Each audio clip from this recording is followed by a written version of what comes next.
Hi, how you doing? Okay, this is a little bit different of a video. I'm gonna entitle this. See, I wrote down. I made a note for myself to do it. It says YouTube title: Why I see something different than you when we interpret the Bible. So here's my Bible. I like the King James version. This is the Scofield Study Bible for the King James version. I would describe my take on the Bible as an academic look, like things that Bible scholars and things like that say about the Bible are really important to me, and those people are like more influential. So why I see something different. One of the first big things is I believe in reincarnation. And you're like, oh no, the Bible doesn't teach about reincarnation. The Bible does teach about reincarnation, and the addition of the heaven and hell and all that stuff, that was something that was added way later, and that's not what the Jews believed in reincarnation, you know. So so that's it's about reincarnation, and it's about it does the realities within it in the Bible are not different than like Buddhism and things like that. You still have to, like they say, worship the gods if you must, but first know thyself.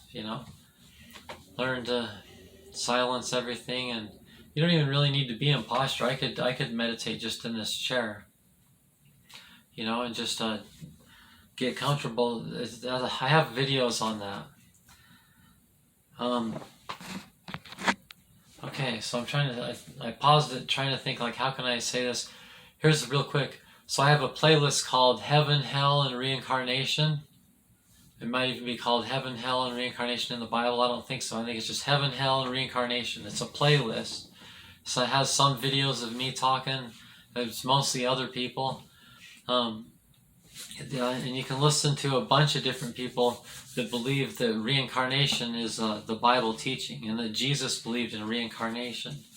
So one of the big ones for me is the whole heaven and hell thing. When Jesus talks about heaven, it's never described as a place or heaven and hell is a place where you're going to ever go. It's always a state of consciousness. Jesus would say things like, the kingdom of heaven is like unto a mustard seed, or the kingdom of heaven is like unto this, or the kingdom of heaven is like unto that, and they're always these like states of like consciousness, or like these like philosophies or something, so that's kind of, like that's with the reincarnation, that it's like the Rastaman vibration, the positive vibration, It's the heaven and hell is something that happens in the now, if there's anything like that at all, and there isn't. Those are fictional. And the devil thing, like being a man, the devil has many heads and many horns, but is also the individual who follows it like a slave, like an idiot too, like a snob. So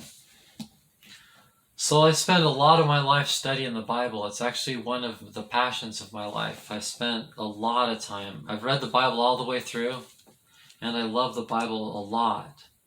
And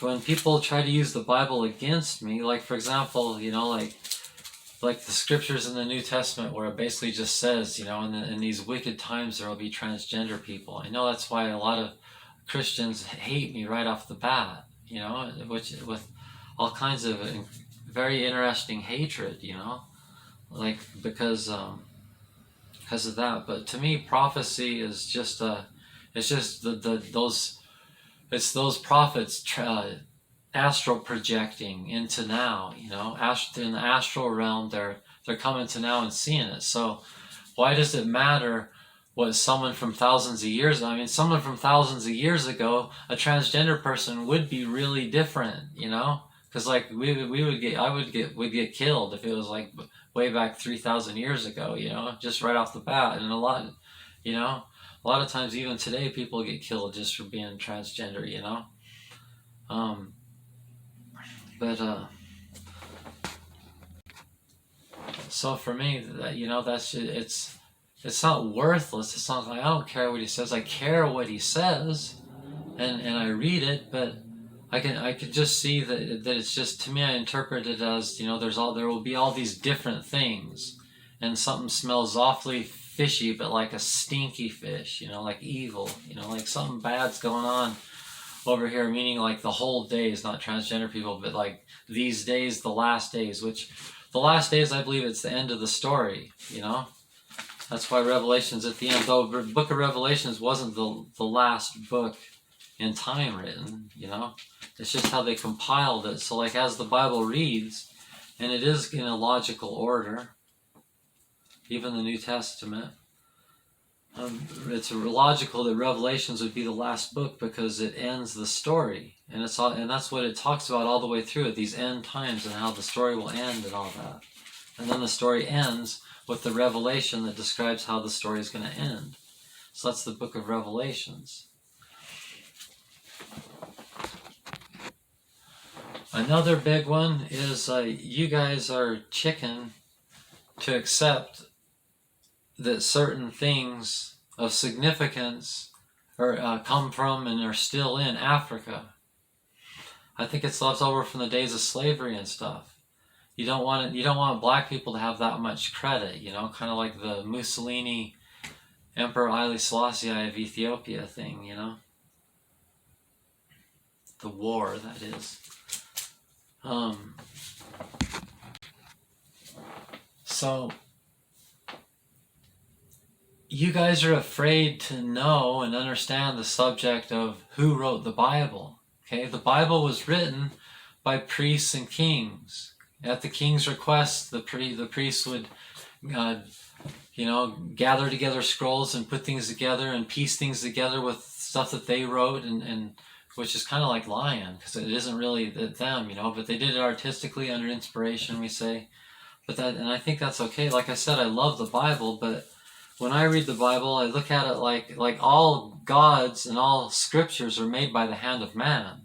Who God is not a man in the sky, nor is it a book or any words or anything really that we can generally describe. So the Bible is something that a lot of people describe, and it's written by politicians pretty much, kings and priests. That was politics was included in those subjects, especially together. So at the king's request, so there was a bunch of scrolls at first. So for me, the whole notion that the Bible's the Word of God, the Bible's not the Word of God. It's just a really awesome book that you can definitely learn a lot from. And a lot of it would be based on truth. Tons of it. I don't know. I don't really care what percentage of it, but it never, like, for example, like being transgender, since that's what you guys are so mad at, I've already done your stuff. The stuff that you think I don't know about Jesus and just all that stuff. For over 10 years, I studied religion very, very thoroughly, and I know a little bit about all the basic religions that you hear of, and I'm educated in that subject. That's one of my subjects, To my surprise, I ended up becoming a Rasta. Wow, I really didn't see that coming, but there comes a point where you have to notice certain things, like if you accept the East African message on this, then suddenly these certain things come very obvious, like for example, who's the Lion of Judah, Revelations 5:5, why is everybody talking about how the seals opened and not talking about who the Lion of Judah is, which is the only one that can open the seals? It's like, what the hell? How do you guys miss that part of the story? So then also in Revelations 2, Jah would come with a new name. So the only name that the second advent cannot have is Jesus. It has to have that. Has to be a different name other than that. And Psalm 87 has to be born of Ethiopia. Psalm 87, born of Ethiopia. It says a bunch of times in a row. And be given a crown and established the government. That's why they put a crown of thorns on Jesus' head. Because they're like, oh, Jesus, I thought you were supposed to establish a government and be born of Ethiopia and be given a crown and all this stuff like that. How come none of that stuff ever happened? So they put a crown of thorns on his head. They didn't know that he was going to do more stuff for the second advent, which is Haile Selassie of Ethiopia, the Lion of Judah, who opened the 7 seals. And I can, if you guys really want, I can walk you through the 7 seals. I could walk you through the book of Revelations if I thought you guys would listen. But I think I just have this one shot to just show you guys, like the era of Philadelphia, the era of Sardis. I believe we're in the era of Laodicea, which is after Philadelphia. But to me, Haile Selassie, which was emperor from 1930 to 1974, was the last emperor of a 3,000-year-old dynasty of Ethiopia. And then also the cannabis part of it. Like the script, when someone would come in the clouds, you guys say that Jesus is going to come in a cloud, literally. I wonder how long this video is. I might have to redo it. You say that Jesus will come in a cloud, but when the Lord comes in a cloud, all through the Old Testament and everything, it's a cloud of incense that they're smoking. But the mixture they use will kill you. Only the priests can do that in the temple, in the Holy of Holies. But Chronicles 2:4, or is it? Yeah, I think it's 2:4. I guess I should look. I'll look it up. Hang on. Okay, no, it's 2 Chronicles 2:4. That everybody else can burn this other incense twice a day, in morning and night, and then an extra one for Sabbaths and new moons. And then there's also these mentions of probably priests breathing this incense out their nostrils, and stuff, and on, and mistranslations and all kinds of stuff. You guys aren't trying to figure out what herb of renown, like the Bible calls it, that you can get 12 months of the year because it's grown, cannabis, for the healing of the nations. Revelations chapter 22, verse 2, the last chapter of the Bible. And on and on and on. In the book of Revelations, the good guys burn incense, and the Lord will come in a cloud. And Haile Selassie, Lion of Judah. Who else is the Lion of Judah that everybody saw, that came and went like a thief in the night, and was given a golden crown and born of Ethiopia? So, and then the Ark of the Covenant is in Ethiopia.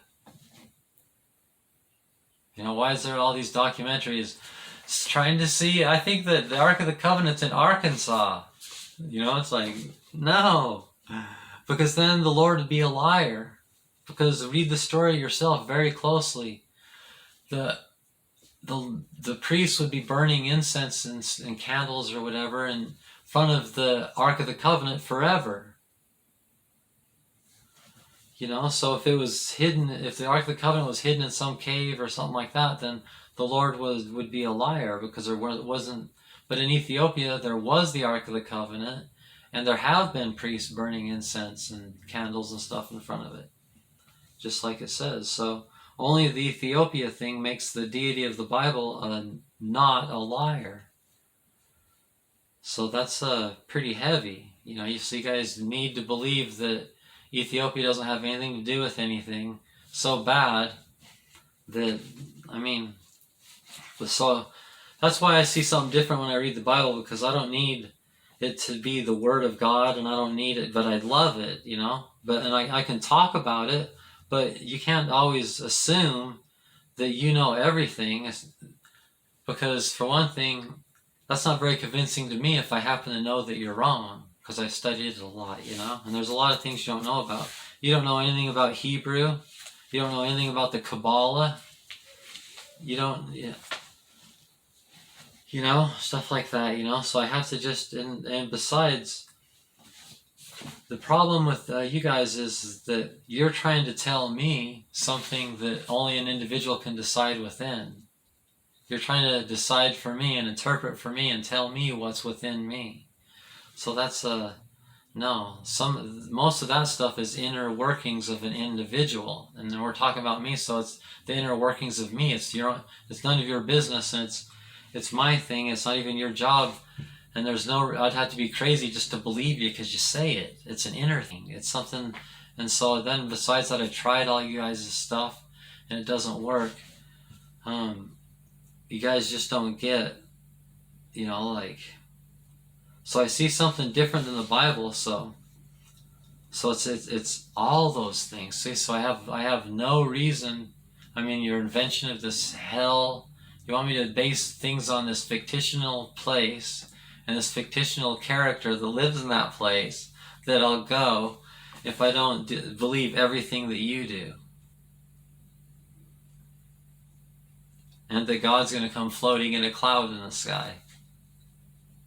And then all our problems will go away. So I'm like, wow. And the book, be careful when you close out, that's the actual Word of God. Every letter in that is 100% perfect, the Word of God. No. It's not what I believe. Nope. So therefore, but it says the prophet, it was number 9, Yesod, the astral realm, was traveling through the astral realm and saw these days. And a transgender person would be really radical, so he talks about it. I forgive him because I think that he would know. I think just anybody would know, that you're not a bad person because you're a transgender person. That's just the only people that really believe that are. That's the kind of person that would walk through a crowd to tell someone they're ugly and that they're going to go to hell. That's and supposedly you're the transgender person's the one that's crazy, and they're doing that. That's crazy, cutting through a crowd to tell someone they're ugly and that what they're supposed to be thinking and doing and how you're supposed to live your life, or you'll go to hell. So it's like, whoa. So do you believe Jesus is a white guy with blue eyes? Hello?